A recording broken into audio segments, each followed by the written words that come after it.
ചടയമംഗലം ഗ്രാമപഞ്ചായത്തിലെ മിക്ക പ്രദേശങ്ങളിലും കുടിവെള്ളക്ഷാമം രൂക്ഷമായി. അതേസമയം പ്രശ്നപരിഹാരത്തിന് ഗ്രാമപഞ്ചായത്ത് ഫലപ്രദമായ സംവിധാനം ഒരുക്കാത്തതിൽ പ്രതിഷേധം ശക്തമാണ്. ആദ്യഘട്ടത്തിൽ പലയിടത്തും ജീപ്പുകളിൽ കുടിവെള്ളം വിതരണം ചെയ്തിരുന്നു. എന്നാൽ ഇത് ഭരണകക്ഷി അംഗങ്ങളുടെ വാർഡുകളിൽ മാത്രമാണെന്ന് ആരോപണമുണ്ട്.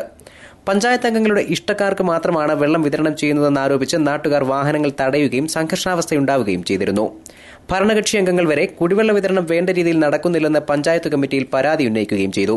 ചടയമംഗലം പഞ്ചായത്തിൽ കുടിവെള്ളം വിതരണം ചെയ്യുന്നത് എല്ലാ ഭാഗങ്ങളിലും തന്നെ ലഭിക്കുന്നില്ല എന്നുള്ളതൊരു പരാതിയായി വന്നിരിക്കുകയാണ്. രൂക്ഷമായി കുടിവെള്ളക്ഷാമം നേരിടുന്ന പ്രദേശങ്ങളിലൊന്നും പഞ്ചായത്തിൻ്റെ വെള്ളം കിട്ടുന്നില്ല. ഇപ്പം തന്നെ ഞാനിവിടെ പഞ്ചായത്തിൻ്റെ കരമടയ്ക്കുന്നതിന് വേണ്ടി വന്നപ്പോൾ വീട്ടുകരമടയ്ക്കുന്നതിന് വന്നപ്പോൾ ഒരു വാർഡ് മെമ്പർ സലീന, അക്കോണം വാർഡിൻ്റെ മെമ്പർ, അതുപോലെ തന്നെ അവരുടെ കൂടെ 3-4 പ്രവർത്തകരുണ്ട്. ആ ഭാഗങ്ങളിലൊന്നും വെള്ളം കിട്ടുന്നില്ല എന്ന് പരാതി പറയുകയാണ്. ഈ നിലയിൽ പോയാൽ ഇതിനെതിരെ ഞങ്ങൾക്ക് സമര നടപടികളുമായി മുന്നോട്ട് പോകേണ്ടി വരും.